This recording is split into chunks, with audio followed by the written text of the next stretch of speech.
Do you own a Volkswagen with a radio that looks like this? Well, if you do, this video may be for you.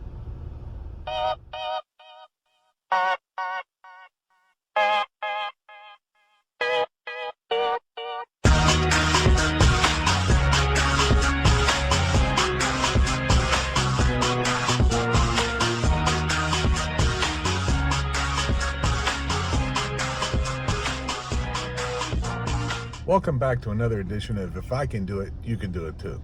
I'm sitting in a 2017 Volkswagen Tiguan. The radio, the touchscreen, she's no bueno. This is Volkswagen's Discovery Media radio, MIB2, STD, PQ plus nav, something like that. This is the case with this radio. If the touchscreen hasn't gone yet, it's not a matter of whether it does or not. It's a matter of when it does or not. Now, this one apparently is doing intermittently crazy things. Almost like there's a passenger sitting in your passenger seat touching the screen while you're driving, or it freezes up and locks. You can still hear the radio, but you can't control it using the touch screen. And this apparently is a very common issue with this radio. Well, the reality is that many of these radios seem like they're junk because you can't use them. And I would imagine many people have replaced these head units with a factory radio, and in Canada, it's something like $3,000 to do. So $3,000 for this radio. Anyhow, I tried to find a replacement radio for this radio, and no can do. I had other vehicles that I've put Google Android radio look-alike radios in, and they make them for this dashboard, but they don't make them that's compatible with, one, the rear camera that's in the car. You've got to either change the camera or buy some adapter, which many of the radios don't even offer. What we want is something that looks like this, but works with all the stuff that's standard equipment. Add to the fact that this particular car has the Fender premium audio system, a separate amplifier, and I don't know how many speakers in the car. And many of them say not compatible. I searched for a week to try and find something. I finally found a solution. Who'd have thunk it? You can just replace the touch screen. And that's what we're going to do today. Before we do anything on this car, because of this right here, this passenger airbag light, we need to disconnect the battery. The worst case scenario, there's a little light here and the plug that's going to be on the back side of this. If I do that with power to it, there's a good chance that when we come back to start the car after we put the radio back in, that there's at least going to be a fault code or a check engine light on, that I don't have a code thing to take the code out. And the worst case scenario would be we blow off both of the airbags in the car. Now, I don't think that's going to be the case, but I'm not taking a chance the battery is getting disconnected before I start. And there's one other reason why I want to disconnect it, because I really don't know. These radios, are encoded to the vehicle's serial number. And my fear is that if we just pull it out like we're stealing it, it may require a code to get put back in. It doesn't require many tools. It requires a T20 Torx screwdriver, and it requires some sort of a plastic, remover for the trim pieces. You could use a screwdriver to a flat blade, but there's a really good chance that you'll damage the dash, scratch it. A 10mm wrench, disconnect the negative battery cable. We should be dead. And let's take this thing out. First thing we're going to do is remove these two things here with our trim tool. I want to just see how easy this is.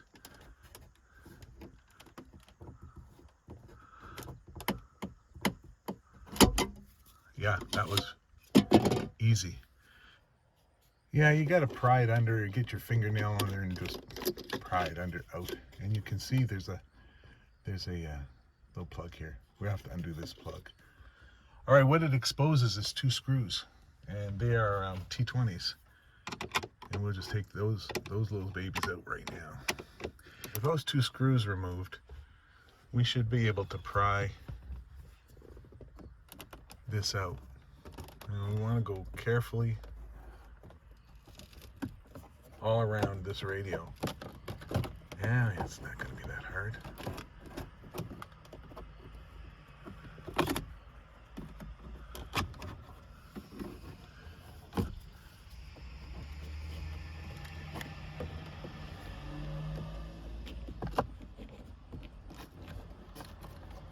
Just pry it out evenly all the way around, and it's not going to fall out because I got to disconnect that hazard light as well.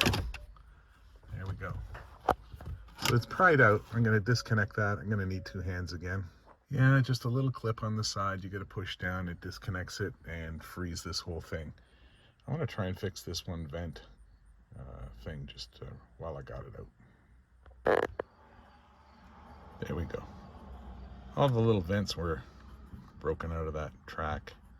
They just clip back in. You got to hold your tongue the right way, but you can get it. Okay, with all the harnesses disconnected, this is the hazard light one. This is the light for the airbag. These are the pieces up here. They pop right out. The trim piece. Now that I've fixed the vent, just sitting down on the floor.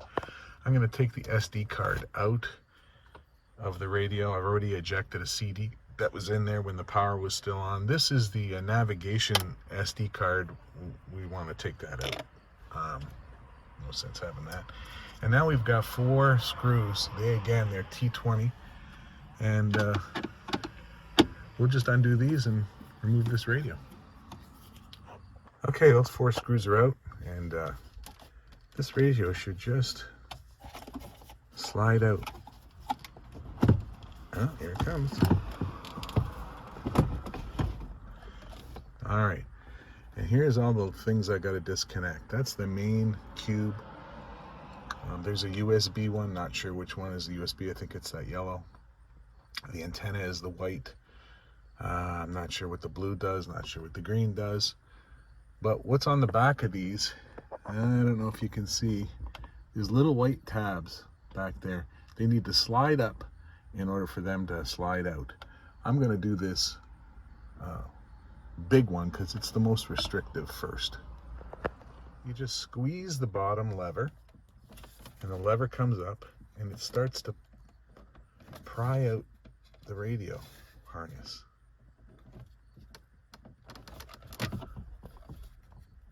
Again, 2 hands. So if you push this up, it pushes this out. It requires 2 hands. But this big thing just came out just simply by prying up on that lever at the bottom, and it pushes it out nice and straight. Then I got to disconnect these things. This one just has a push tab. That's going to require 2 hands. I can unflick these and then pull them straight out. There's a better view. So those 3 white tabs got to get pulled up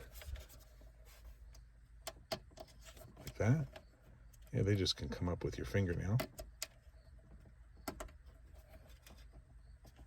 And then that yellow one is a push and release. And with no effort at all, the radio's out. And that's it. Radio's out of the car. Let's go to the bench. So you can see there's the model of radio.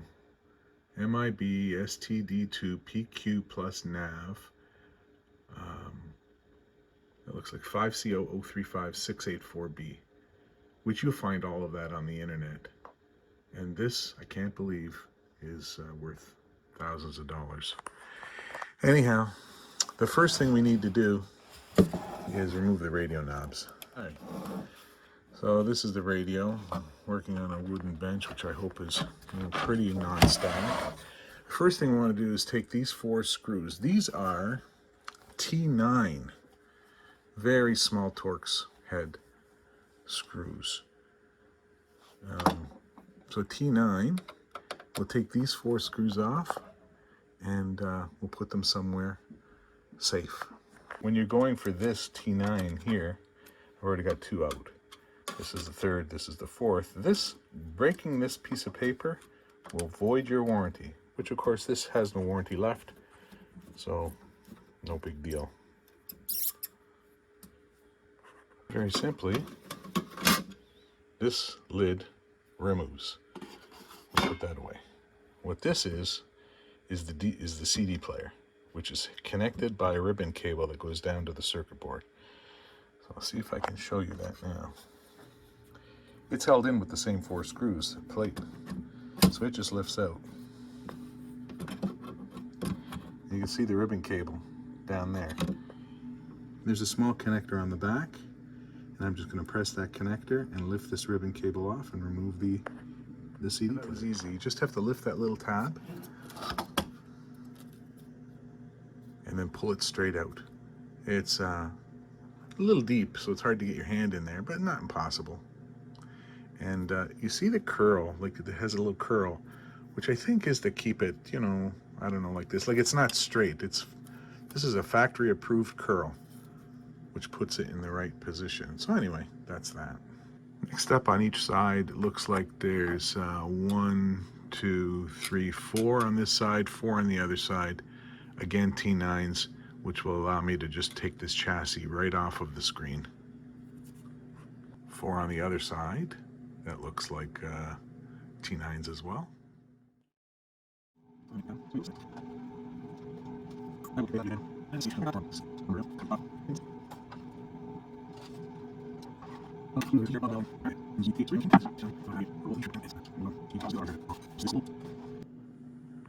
So what we're trying to do is remove this chassis away from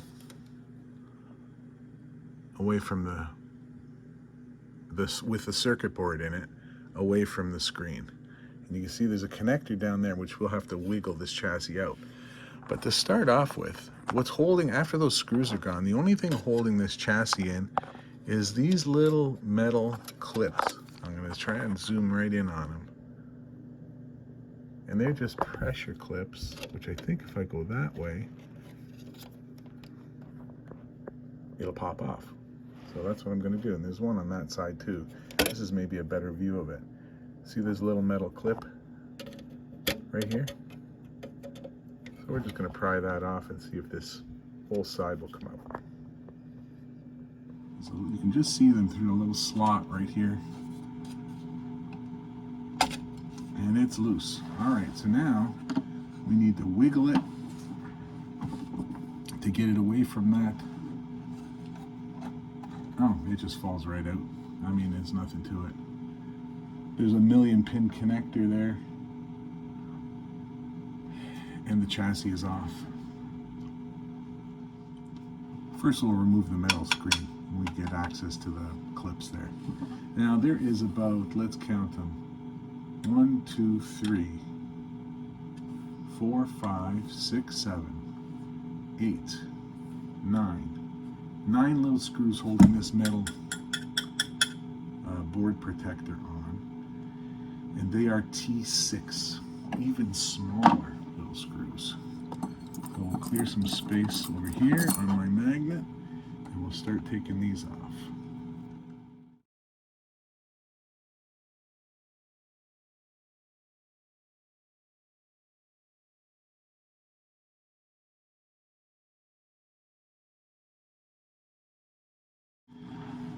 And if I've got them all, they should just come off, and it does.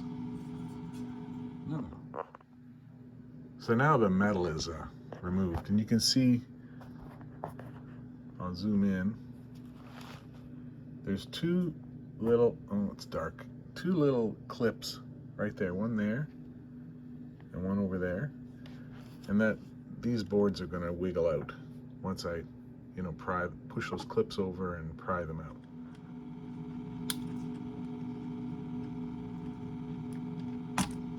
Yeah, you pull them away from this little board and this pops right out. There's just a little connector right there, connects into the board right here, and they really can't go any other way, so you can't mess that up.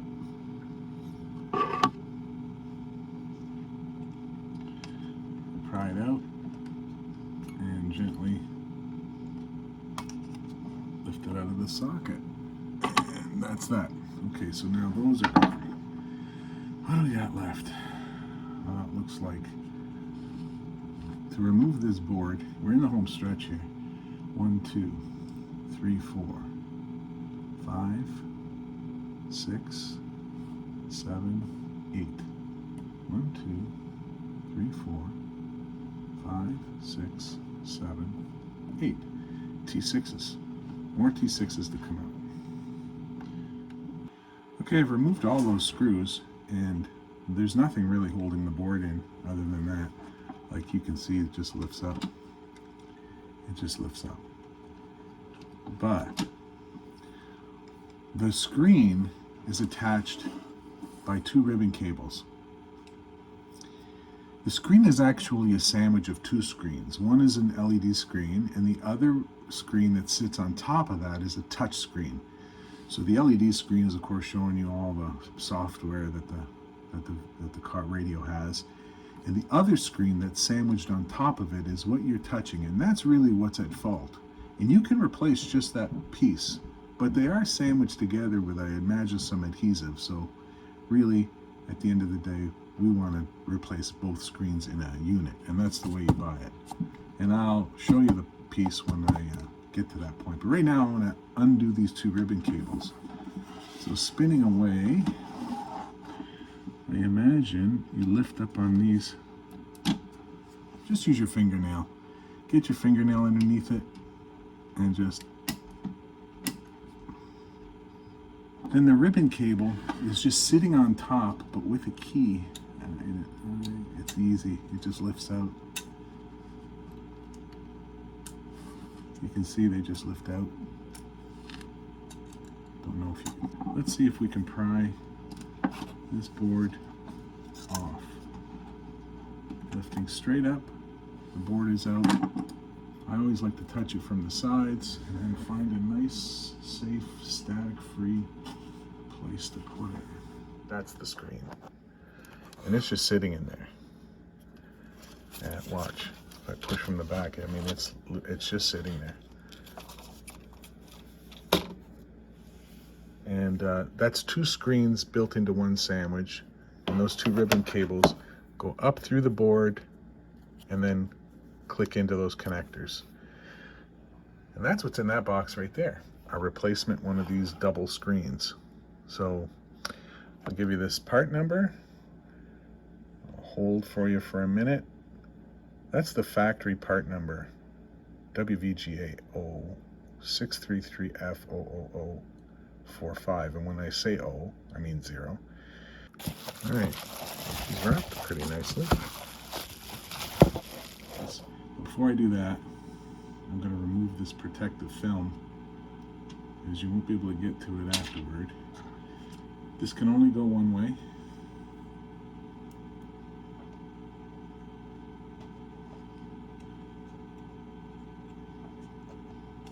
It fits perfectly in and sits right down on a couple of little pegs. Nice and tidy, pushed in and flush all the way around on this side. No gaps.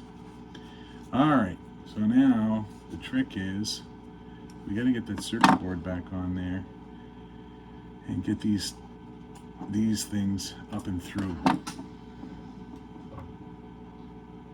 So back with the circuit board, it only goes one way.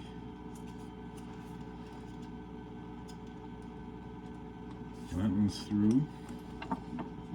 And not anymore. That one's through.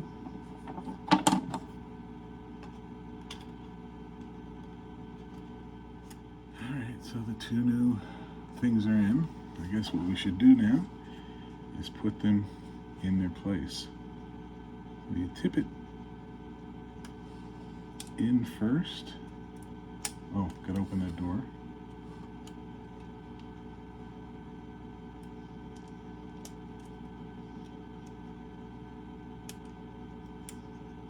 A bit of an angle. Line up the little key slot.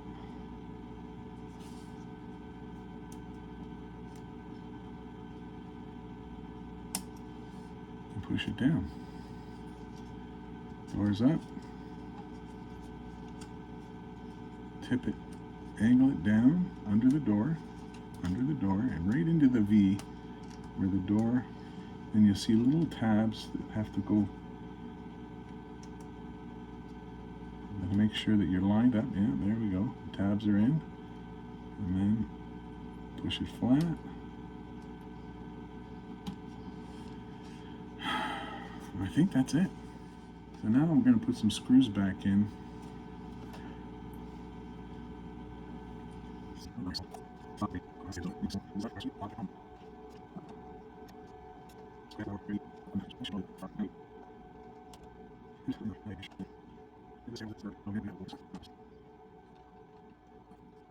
Okay. Now it's got to go back into these boards. Side.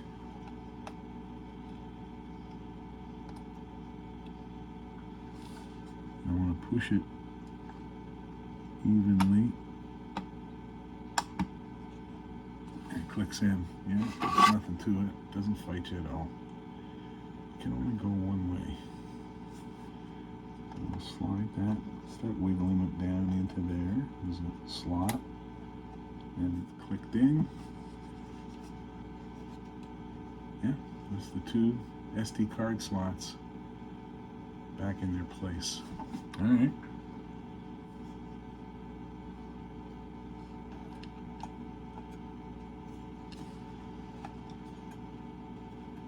It can only go one way. That's looking pretty good. Looking pretty tight. So there's 9 screws that hold this steel plate on. Now, carefully lining up this connector with that cage. We're going to put the cage back on, then the DVD back in, and we should be good to go. Yeah, it just pops on. You just got to be careful to line up that clip in there, and then make sure that everything is it'll just click on once it all lines up. Very simple. Now it's time to put these screws back in.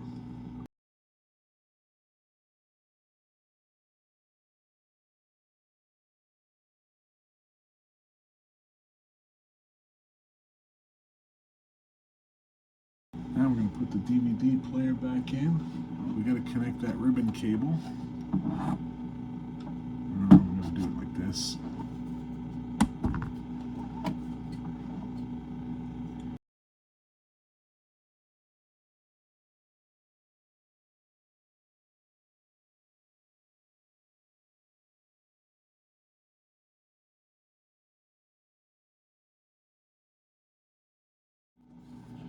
That's it. Brand new screen. It's a little shinier than the old screen. Oh, knobs.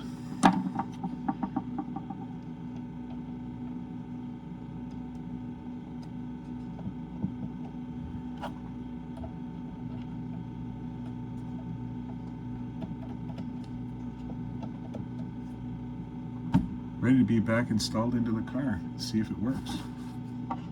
Back in the car. We have with a new screen installed, very nice looking, no problems. If I did everything right, I reconnect green to green, blue to blue, white to white, yellow to yellow, put it in the big block thing, screw it in. Let me get you there. Okay, connect all those wires up. They just click it right back in. And don't forget on that big square one to put that clamp back down. It sucks it right in. Very nice. And crossing my fingers, this all should work. Okay, she's all put back together. It literally took a minute to clip everything back in and put in those 2 screws behind here. Then, put it. And I want to do this airbag thing on, before I reconnect the battery. So now the big test: put on the battery and make sure the radio works. Okay, here's the moment of truth. Battery's connected. Well, we know that works.